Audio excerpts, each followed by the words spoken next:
Okay, this is the monologue rehearsal for Good Will Hunting of Sean and Will sitting in the park. Right now I'm in the director's role, but I'll also be reading Will and Sean's lines. My primary part that I'm trying to memorize is the part of Sean. So we've got kind of a prop here that I have Will's lines on. Will, most recent interaction with Sean is that he tore him apart and assumed a whole bunch of things about his life experiences, because Will, up until this point and halfway for most of this scene, comes in as kind of a cocky, arrogant, know-it-all who doesn't have a lot of lived experiences yet. So his lines are short, kind of cocky at the beginning, as Sean goes through his speech or monologue, and kind of lays down the law of life experience for him. He begins to realize and, understand that he has a bunch of fear that he needs to overcome, and this is kind of the precipice of his realization into that, and how he's reacting to these other people that could be teaching him. Sean has a lot of lived experience.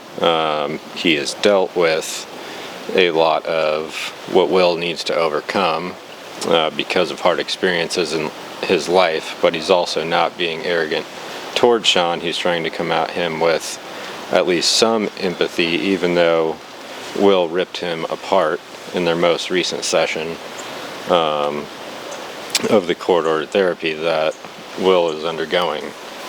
And his whole point to Will is that he's really book smart, but again, he has no life experience. So Sean's goal is to, really be in that character, kind of envision these hard-won lessons as he is trying to convey this nugget of wisdom to Will in the scene. And with that, we are shooting on Canon EOS RP for the close-up of primarily Sean's role in the scene, and we have my Canon M50 on a tripod, so I will be resetting the M50. We've already got the EOS R on its tripod and set up for audio. We just need to reposition this, because along with this audition, we'll also be practicing our 180-degree rule, and then we'll be worrying about being in character. So we'll have a cut here and a few other cuts where I reset that camera to be on what would be Will's chair in the bleachers in the park. Instead, we are set in my backyard. I don't have a scene partner, so I've spent the last couple days, as I realized that wasn't going to be an option, kind of going over both roles as well as how I need to do setup. So that will be step one. And we've got our script here just in case we need to take a pause, refresh a little, and do a retake, which of course we can cut in as much in post. So no pressure about screwing up once or twice. We can always reshoot. This is a school assignment. We'll still treat it professionally, but it is what it is. So with that, we will cut here. I'll reset the Canon M50 to be on our bag of worm casting for the trees out here. It seemed like a good thing to represent Will instead of the Einstein canvas that I used in the audition tape. With that, here we go.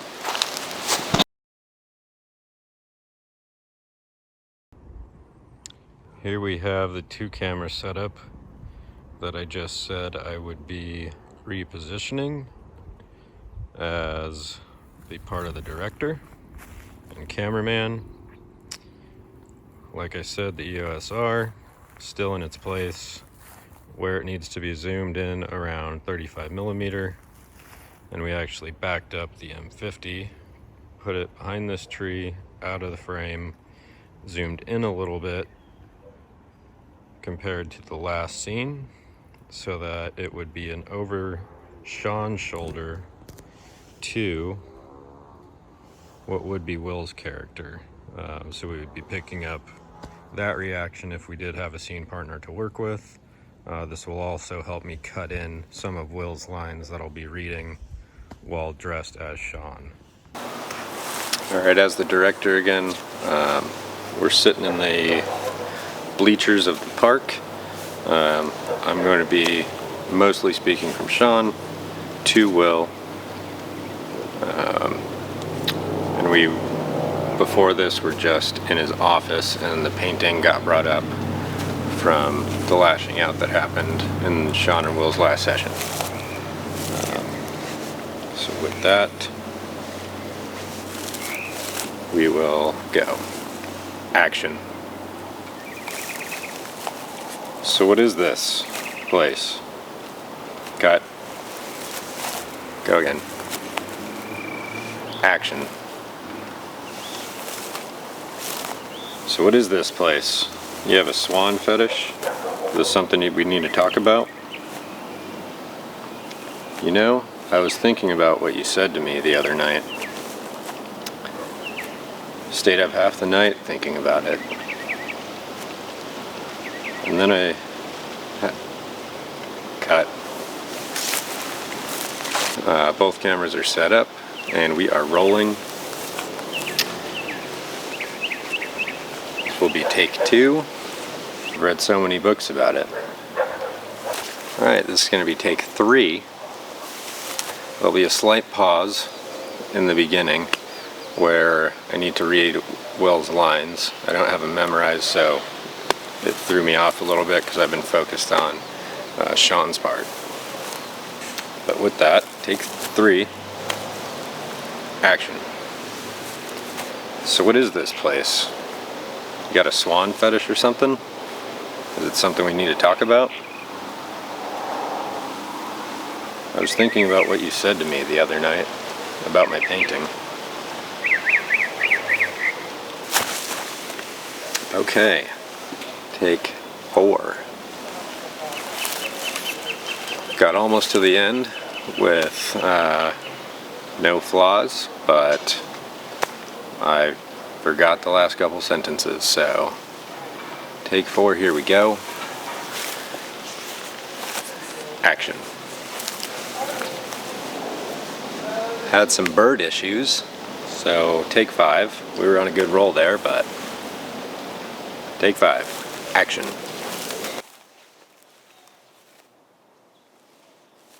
Okay, take 6. Got some issues with birds, neighbors yelling at their dogs, neighbor barbecuing. So, solution? Voice memo on the phone. Alright, take 7. Okay, take 8. Screwed up one line there. You could probably give me a syllabus about your favorites, what you do and don't like.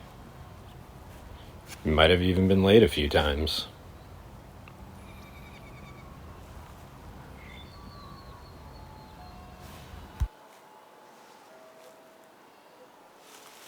Ice cream man.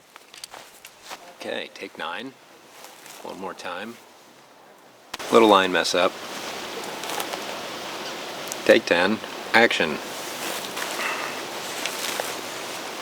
Take 11.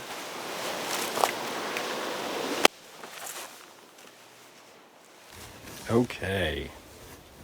Take 12. Ice cream man got closer for a while.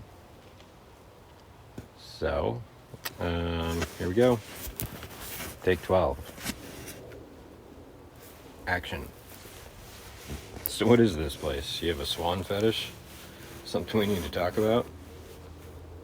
You know, I was thinking about what you said to me the other night about my painting. Stayed up half the night thinking about it, actually. And then something occurred to me, and I haven't thought about you since. You know what occurred to me? No. You're just a boy.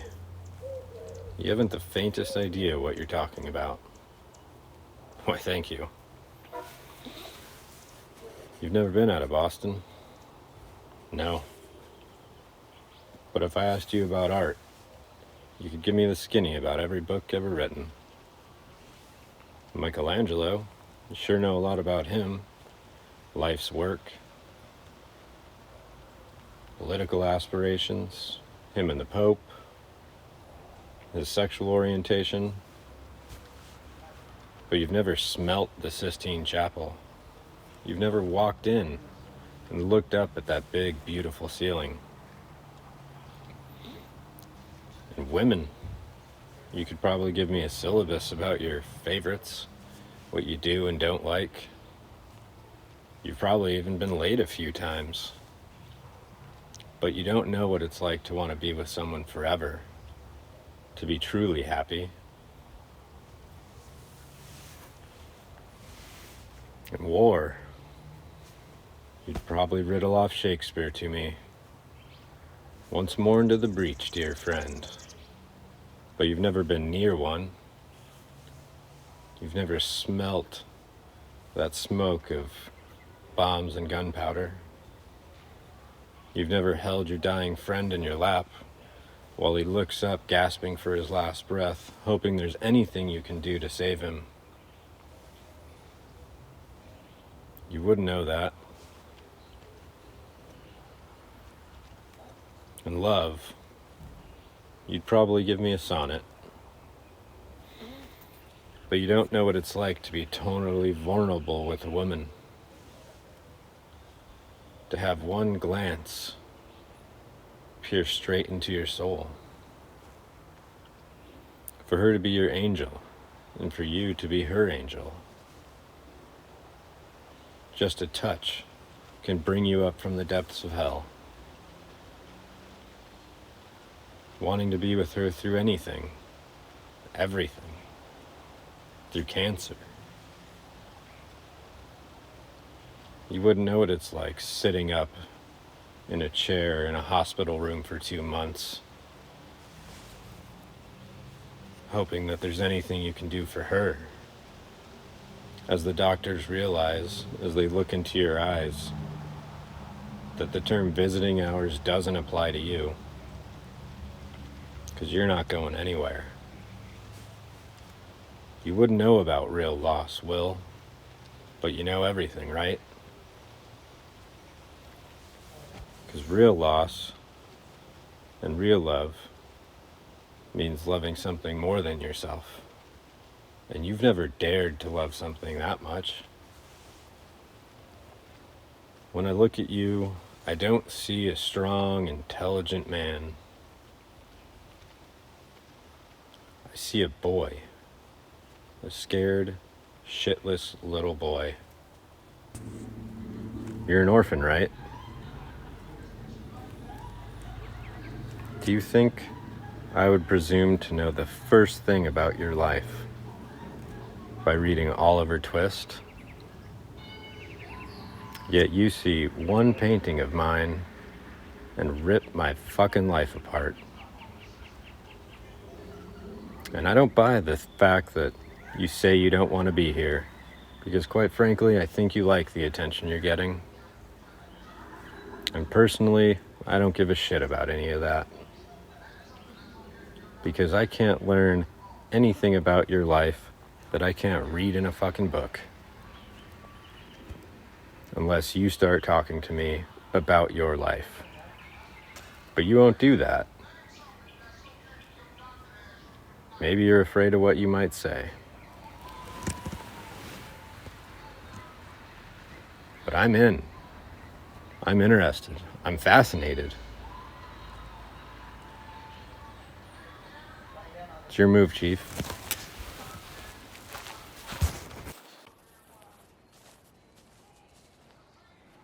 Okay, so here we are in post. I moved the chairs and the bag of worm castings set as will. And I am still recording here on my iPhone. I'll just have to match it up with the videos. I'm sure that'll be a nice short process.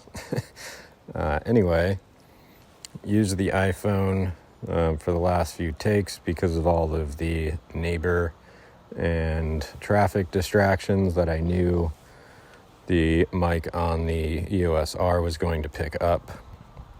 I also, there in take 12, this neighbor decided to come out and start chain smoking and watching Family Feud, which was very distracting.